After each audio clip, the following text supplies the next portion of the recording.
ఒక పెద్ద సినిమాలో సేమ్ మళ్ళీ తాగబోతు క్యారెక్టర్ వస్తే చేస్తారా, లేకపోతే మళ్ళీ పెద్ద సినిమా చిన్న సినిమా ఏమి ఉండదు బ్రో. నాకు నచ్చాలి ఫస్ట్. ఓకే, ఇంకోటి ఏంటంటే ఎప్పుడైనా ఇది పెద్ద సినిమా చిన్న సినిమా అంటే ఏముండదు. నా అవసరం ఉంటే ఎవరైనా పిలుస్తారు కదా. అట్లా అంటే చిరంజీవి గారి సినిమా కూడా చేశా కదా, బోలా శంకర. ఒక్క సినిమా అందమే తాగుతాం, సినిమా అంతా తాగం కదా.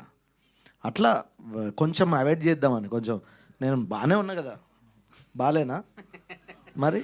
మీ ఫ్రెండ్స్ జబర్దస్త్ నుంచి అటు వేణు గారు కానీ లేకపోతే ధనరాజు గారు కానీ ఇద్దరు కూడా డైరెక్టర్గా టర్న్ తీసుకున్నారు. అవును. అండ్ ఫ్యూచర్లో ఎప్పుడైనా తాగుబోతు రమేష్ గారిని మేము ఏమన్నా సర్ప్రైజింగ్గా ఏమన్నా ఒక సినిమా డైరెక్టర్ అయ్యి చూస్తామా అని ఉందా? అది ఏమో, అది నాకు తెలియదు. వెంకీ అన్న మీకు కూడా ఉంది కదన్న, ఉంది చెప్పాలి. ఉంది అన్న, ఉంది. ఆల్రెడీ కథ కూడా అయిపోయింది. చాలా పెద్ద బ్యానర్ లో రాబోతుంది. ఇదైతే చెప్పగలరు, చాలా పెద్ద బ్యానర్ లో. ఉంది నిజంగానే ఉంది. అంటే వీళ్ళు నా ఫ్రెండ్స్ డైరెక్ట్లు అవ్వకముందు కథలు చెప్పేటోడిని.